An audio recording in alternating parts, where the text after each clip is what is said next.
pas vraiment appliqué. Ah, pour le coup, il l'est. Le programme d'Emmanuel Macron, il est appliqué. Bah, C'est bien ce qui pose problème à certains.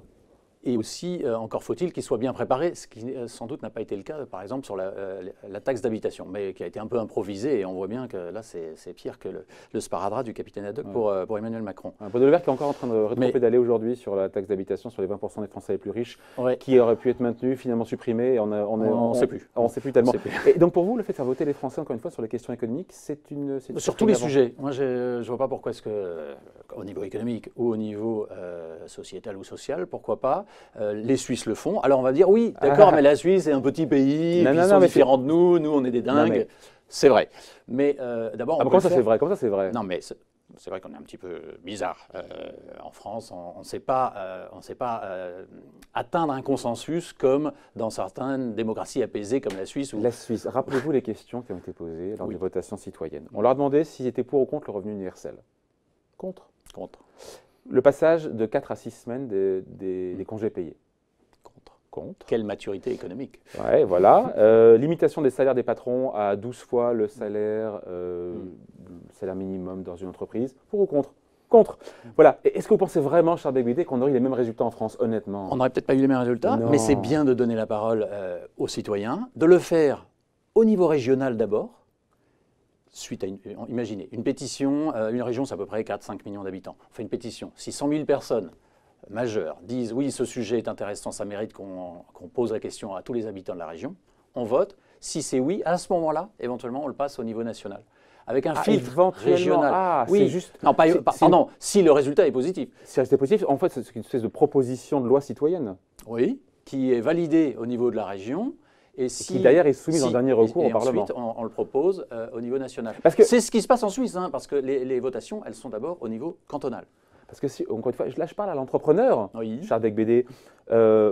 En France, si on faisait voter sur les questions-là, on irait vers la semaine des 32 heures, le SMIC serait à 2 000 € et la tranche marginale d'imposition sur le revenu, vous serez taxé à 90% sur vos revenus. Je ne suis pas sûr. Non, mais honnêtement, non? Non, pas sûr du tout, parce que les Français sont moins bêtes qu'on ne le croit. Et je pense qu'il faut leur donner la parole, parce que là, c'est vraiment une demande forte qui se manifeste. Ça faisait sans doute des années que ça voulait s'exprimer ainsi.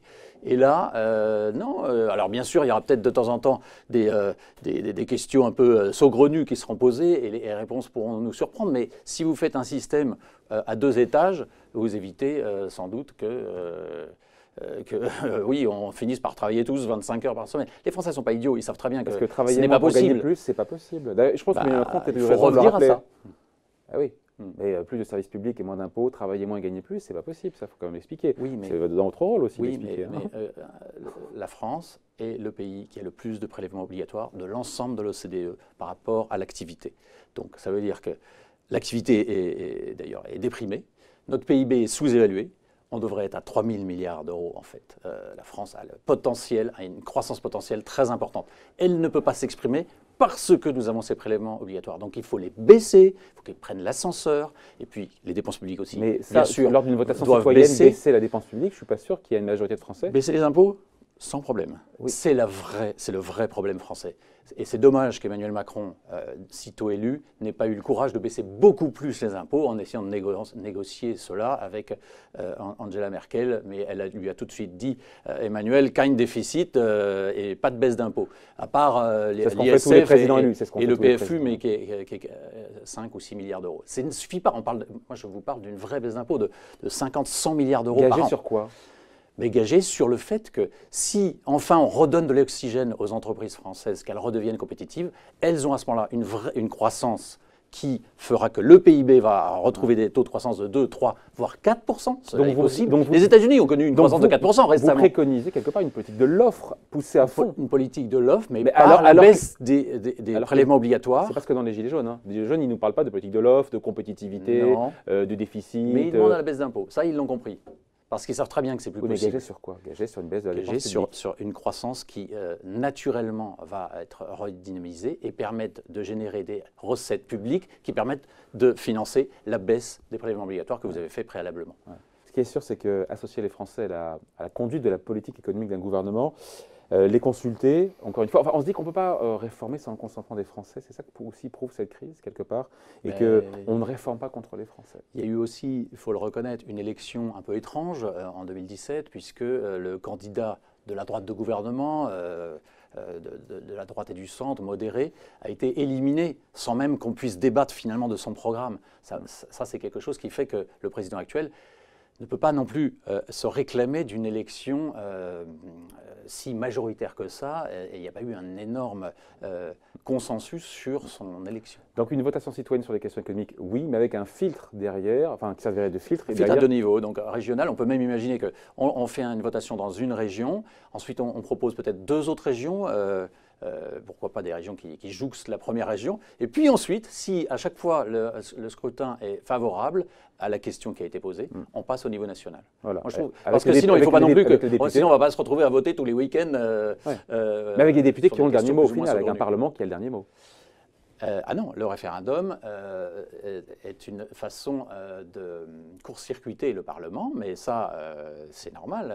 Vous savez qu'actuellement, dans la Ve République, donc, on peut légiférer soit par le Parlement, soit par un référendum. Donc il y aurait un mandat présidentiel qui devrait conduire à un programme qui devrait être appliqué, mais qui pourrait à tout moment être contrecarré par des référendums qui... Complétés, contrecarrés, oui, ou complétés, par des questions qui viennent de la base et qui...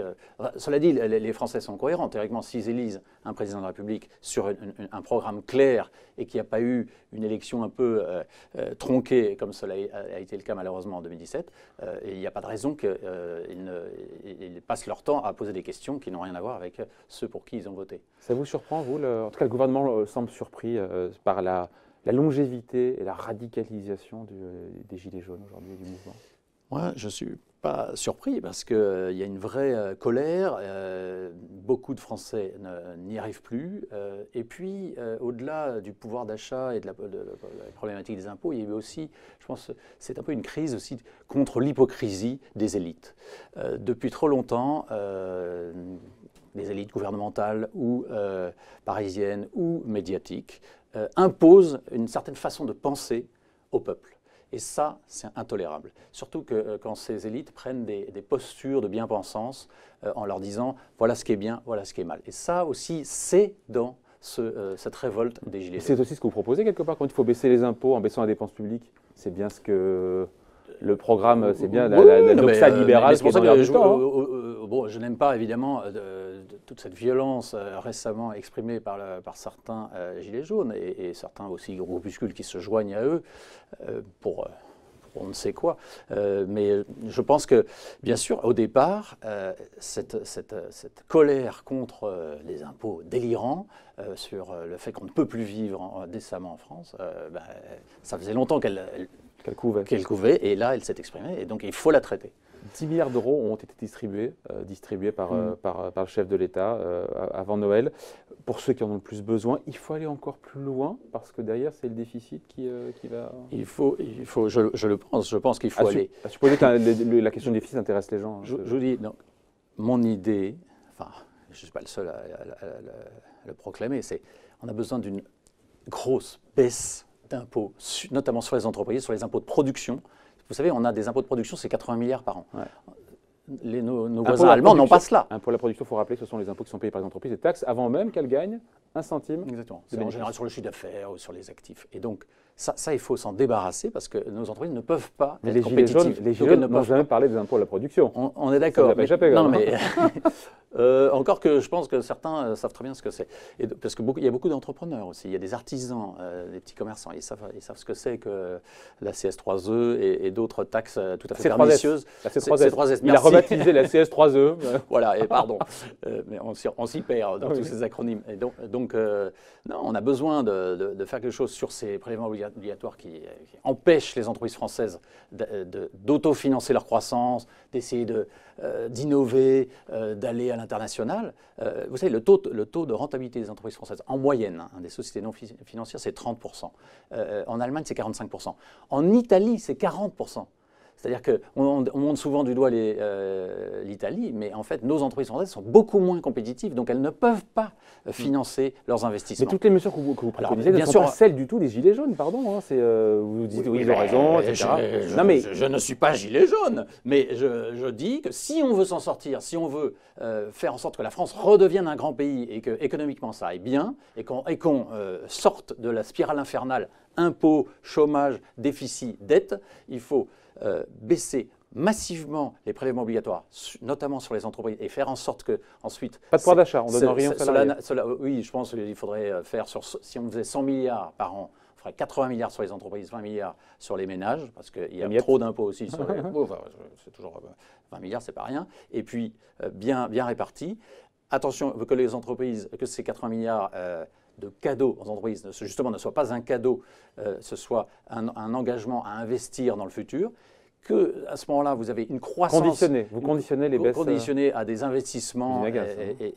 Donc, si vous investissez dans la production, donc, il est logique que vous n'ayez plus d'impôts de production. Et à ce moment-là, vous avez une croissance additionnelle très importante qui peut être générée.